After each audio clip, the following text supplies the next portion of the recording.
Hello friends, welcome back to the channel. As part of our Kubernetes series, today we are going to discuss another important resource, that is Kubernetes namespace. In this video, we will see what is a namespace, why do we need namespaces, and how to create a namespace.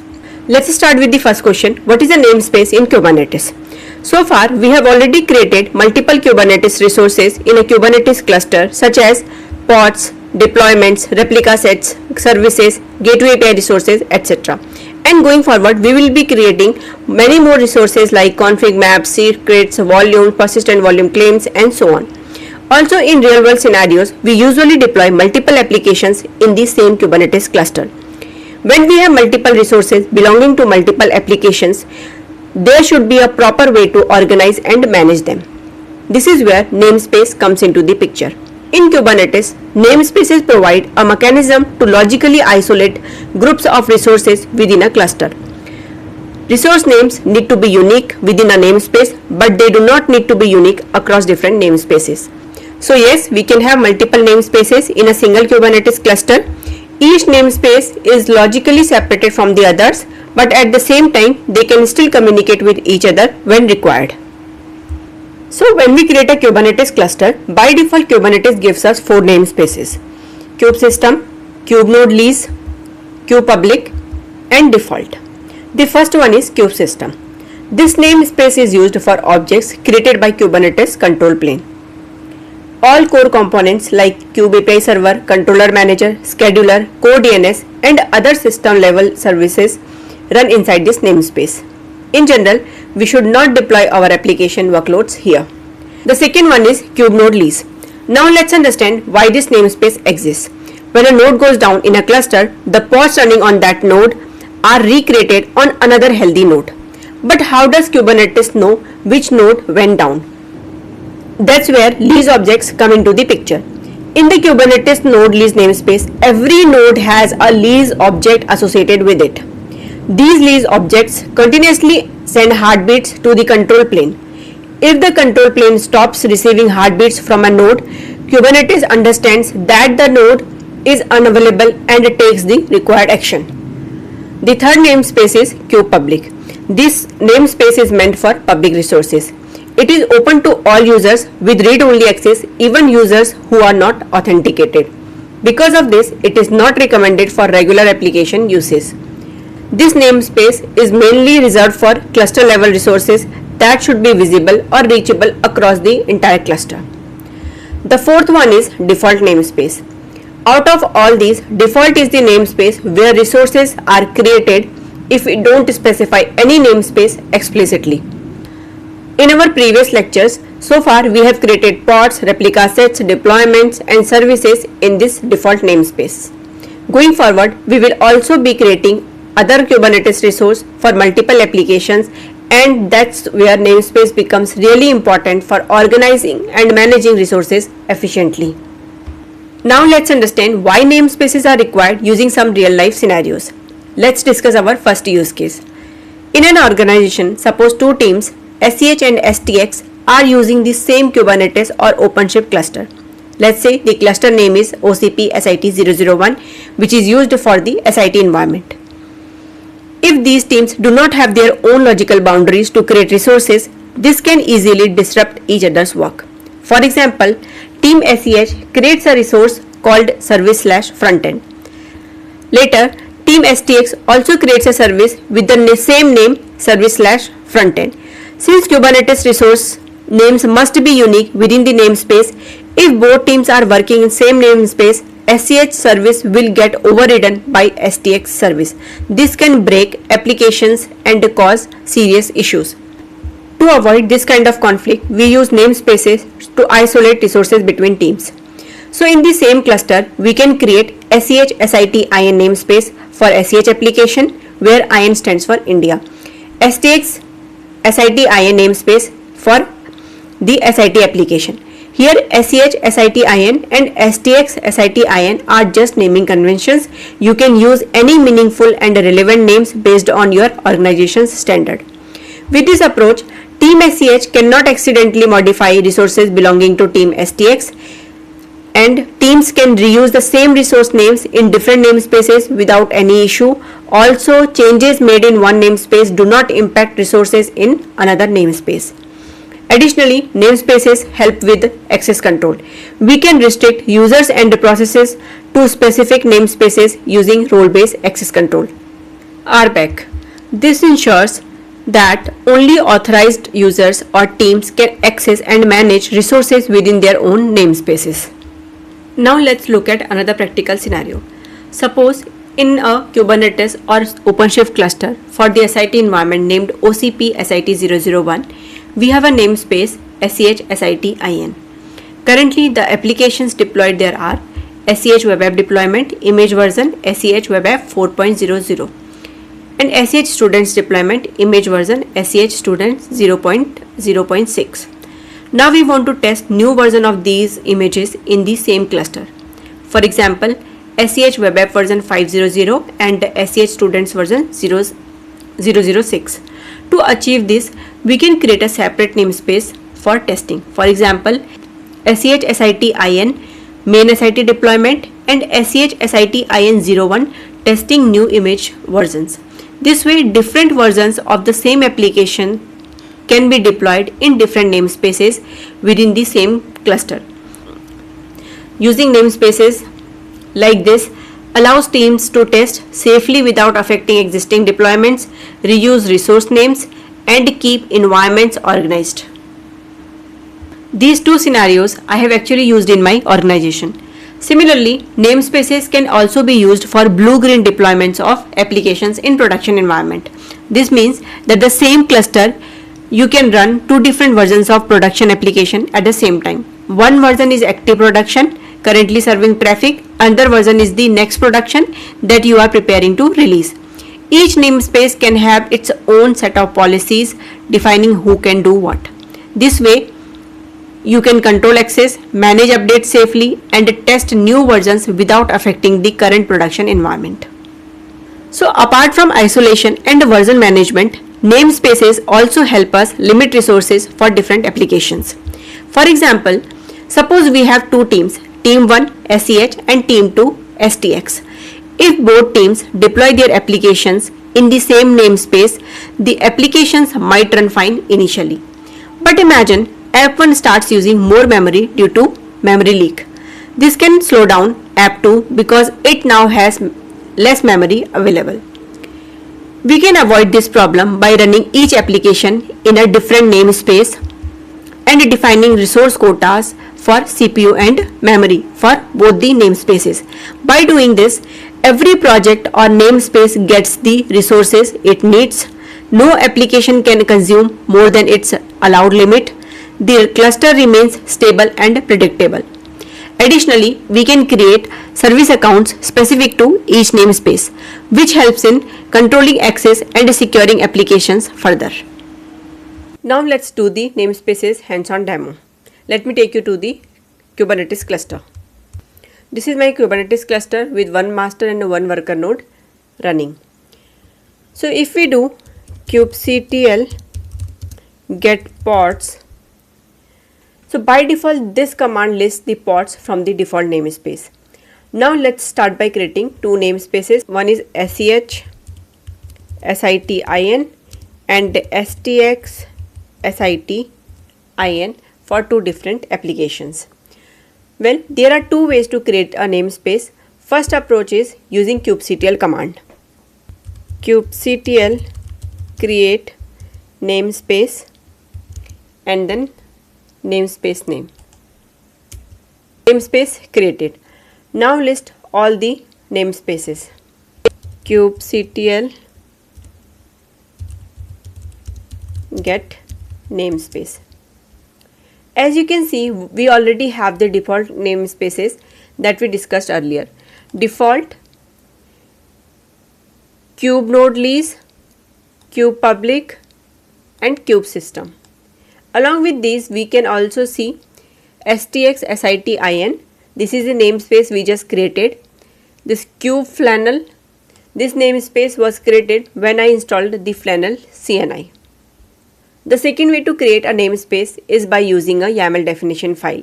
This approach is recommended because it helps with better tracking, version control and maintenance. Let me take you to the Visual Studio Code. So this is my Kubernetes playlist repository and all namespace related files will be inside date10 folder. Now create a new file called stx-namespace.yaml. Like any other Kubernetes resource, a namespace also requires API version, kind, metadata. API version. The spec section is optional for namespaces. We can confirm this by running kubectl api-resources pipe grep namespaces. So from this we can see API version is v1, short name is ns, kind is namespace. Now let's all this information to the YAML file. API version v1, kind is namespace. Under metadata, we specify the namespace name. Let's give it a namespace name as stx-sit-in. Since I am maintaining everything in a GitHub repository, I will save the changes and push them. For that, I will use git add dot git commit -m namespace created for stx app and git push. Now in the Kubernetes cluster, I have already created the repository under /opt code repo Kubernetes playlist. So I will do git pull and will go inside date10 folder. So the file is now available. Before applying the configuration, let me do kubectl get namespace. stx-sit-in already exists. Let me delete this. To delete the namespace, we will use kubectl delete namespace command and then namespace name. Namespace deleted. Let's validate it again. stx-sit-in namespace doesn't exist anymore. Now apply the configuration using kubectl apply -f and then namespace manifest file name. Namespace created. So we can validate it using kubectl get namespace or ns or namespaces command. Our stx-sit-in namespace is active now. By default, we are in default namespace. So whenever we run a command like kubectl get then resource name, it shows the resources only from the default namespace. If you want to view resources from a specific namespace, for example stx-sit-in namespace, we use -n option. So to view pods in the sch-sit-in namespace, we run kubectl get pods -n then namespace name. So for now, no resources found because we haven't created any resources in this namespace. Whatever resources we have created so far are in the default namespace. So no resources found in this namespace. Now let me show you how to create a resource inside a specific namespace. For that, let's go back to Visual Studio Code. Inside the dir directory, we already have a deployment manifest called sch-students deploy.yaml for the sch-students application. To create this deployment inside the sch-sit namespace, we don't need to change anything else. All we need to do is add a namespace under metadata. Add namespace sch-sit-in. Do the same thing for the service manifest as well. So inside day9 folder, service backend.yaml, here add namespace sch-sit-in. Save the file, both the files, and push them to repository.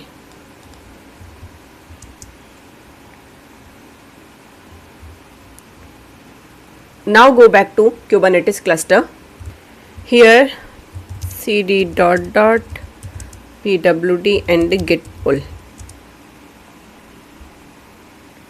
Before applying, just run kubectl get deploy. You will notice that SEH students deployment already exists in the default namespace. Now apply the deployment. Kubectl apply -f, deployment is inside day 8 folder. SEH students deploy.yaml. Oh, this issue is coming because of metadata.namespace unknown field. Let me correct it quickly and push the changes again. So inside SEH students deploy.yaml, it should be small, and in case save the changes.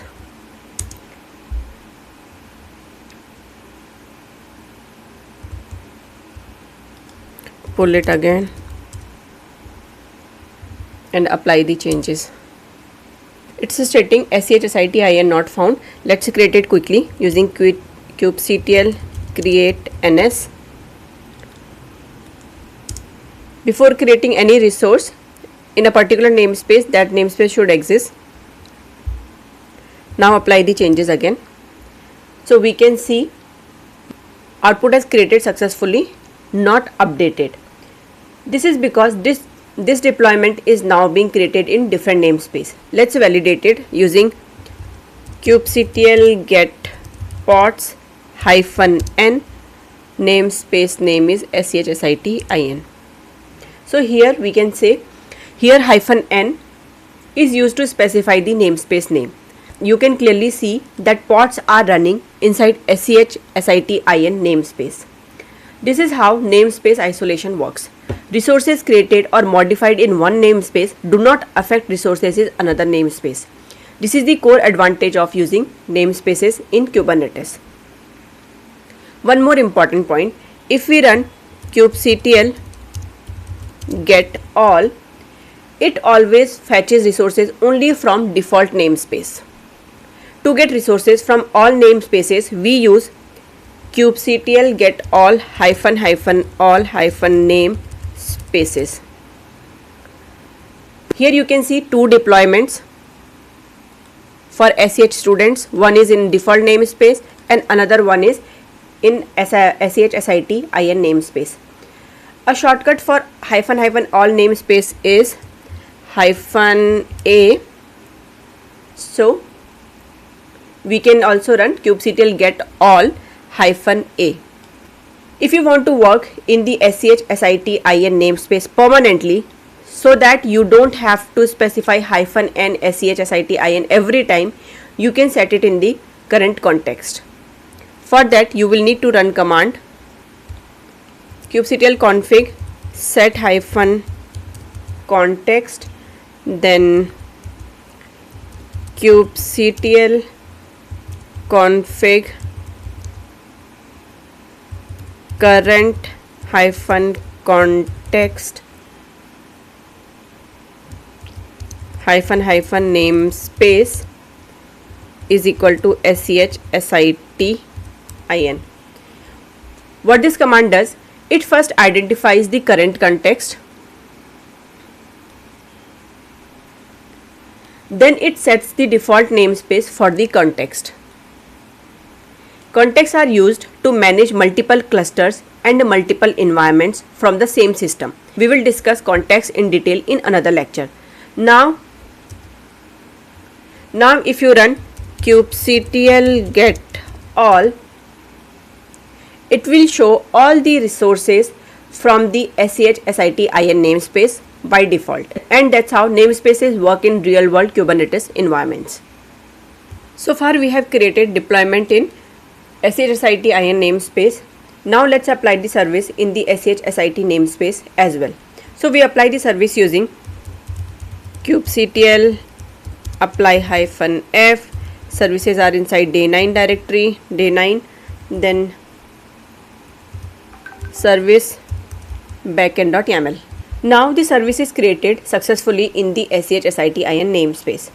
Let's validate it by running kubectl get all. So here we can see service SCH backend service being created successfully. At this point, our resources are well organized across namespaces. Next, let's understand how resources communicate across different namespaces. To test this, we will go inside the SCH web app pod which is running in the default namespace. First, list all the pods in the default namespace. For that, kubectl get pods -n default. Now exec into one of the SCH web app pods using kubectl exec -it and then pod name -n default namespace --sh. Now we are inside the pod. From here, let's try to access the SCH student service which is running in the SCH-SIT-IN namespace using curl command. Since the service is running in a different namespace, we must use the fully qualified DNS name to access it. For that, we will run curl http:/service name SCH backend service dot SCH-SIT-IN dot service dot cluster dot local colon port number is 3000. Okay, let me explain this. Here SCH backend service is the service name, SCH-SIT-IN is the namespace name, service Kubernetes service domain, cluster.local default cluster DNS domain, and 3000 is the service port. Now we also need the application context path to access the API. In our SCH students repository under student controller.java we have request mapping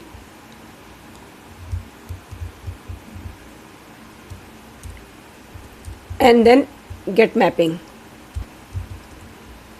So the complete API path becomes /API v1 student then students. Let's try accessing the backend service using curl.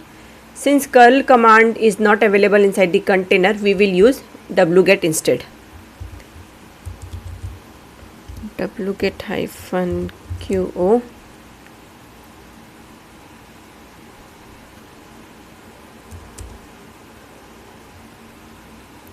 As you can see, we are getting the response successfully with student data here. This clearly proves that applications running in different Kubernetes namespaces can communicate with each other using the fully qualified service DNS name, provided networking policies allow it. So one hands-on question for you. List down all the Kubernetes commands we used in today's session in the comment box. That's all for today's session. See you in the next one. If you really like this video, hit like, share with your friends and subscribe. See you in the next lecture. Meantime, happy learning.